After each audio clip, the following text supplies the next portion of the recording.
ساتواں حق اور ساتویں ذمہ داری ہماری یہ ہے کہ ہم اللہ کے رسول صلی اللہ علیہ وسلم پر کثرت سے درود بھیجیں، اللہ کے رسول صلی اللہ علیہ وسلم پر کثرت سے صلاۃ و سلام بھیجیں۔ فرمایا ان اللہ و ملائکتہ یصلون علی النبی یا ایھا الذین آمنوا صلوا علیہ وسلموا تسلیما،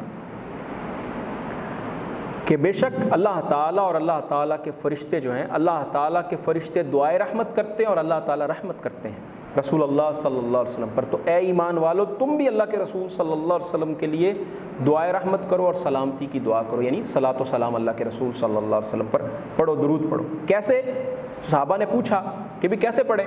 اللہ کے رسول صلی اللہ علیہ وسلم نے بتا دیا کہ اللہم صلی علی محمد وعلی آل محمد کما صلیت علی ابراہیم وعلی آل ابراہیم انک حمید مجید، اللہم بارک علی محمد وعلی آل محمد کما بارکت علی ابراہیم وعلی آل ابراہیم انک حمید مجید۔ فرمایا من صلی علی واحدہ صلی اللہ علیہ بہا عشرہ، کہ جو میرے پر ایک بار درود پڑھتا ہے اللہ تعالیٰ اس پر 10 بار رحمتیں بھیجتے ہیں، اور جو شخص مجھ پر ایک بار درود پڑھتا ہے اللہ تعالیٰ اس پر 10 بار رحمتیں بھیجتے ہیں، 10 گناہ اس کے مٹاتے ہیں اور 10 درجات اس کے بلند کرتے ہیں۔ اور جو صبح شام مجھ پر اللہ کے رسول صلی اللہ علیہ وسلم پر درود بھیجتا ہے حین یصبح و حین یمسی، جب صبح ہوتی ہے اور جب شام ہوتی ہے، تو اس کو میری شفاعت جو ہے قیامت کے دن نصیب ہوگی۔ اور فرمایا اول الناس بی، میرے قریب وہ ایم این اے آ جائے نا، وہ ایم پی اے آ جائے، وہ ایڈمنسٹریٹر آ جائے تو قریب بیٹھنے کی کوشش کرتے ہیں۔ جنت میں ساتھ اللہ کے رسول صلی اللہ علیہ وسلم کا لینا ہے، تو کہا کہ جو سب سے زیادہ مجھ پر درود پڑھنے والا ہے۔ ایسے نہیں مل جانا ساتھ، کہتے جی ایسے ہی مل جائے گا۔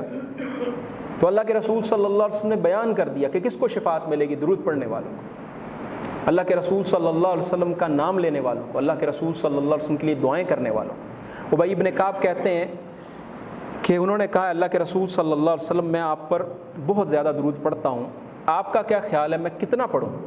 فرمایا ما شئت، جتنا تیرا دل کرتا ہے۔ کہا میں چوتھا حصہ کر لوں اپنے اذکار کا، اپنی جو میری ترتیب ہے دعائیں پڑھنے کی، اللہ کا ذکر کرنے کی، چوتھا حصہ کر لوں؟ آپ نے فرمایا ما شئت فإن زدت فهو خير لك، جتنا تیری مرضی کر لے، اگر تو بڑھا دے تو تیرے لیے بہتر۔ کہنے لگا آدھا حصہ کر لوں؟ کہنے لگے آدھا حصہ کر لوں؟ آپ نے فرمایا ان شئت فإن زدت فهو خير لك، اگر تو بڑھا دے تو تیرے لیے، جیسے تیری مرضی، اگر بڑھا دے تو تیرے لیے بہتر۔ کہنے لگے اللہ کے رسول صلی اللہ علیہ وسلم تہائی حصہ کر دوں؟ آپ نے فرمایا ما شئت فإن زدت فهو خير لك، جیسے تیری مرضی، جیسے تیرا دل چاہے، اگر بڑھا دے تو تیرے لیے بہتر۔ تو کہنے لگے اللہ کے رسول صلی اللہ علیہ وسلم میں پھر درود ہی پڑھوں گا۔ فرمایا اذن تکفى همك ويغفر لك ذنبك، کہ پھر اللہ تعالیٰ جو ہے تیری پریشانیوں کو دور کر دیں گے اور تیرے گناہوں کو معاف کر دیں گے۔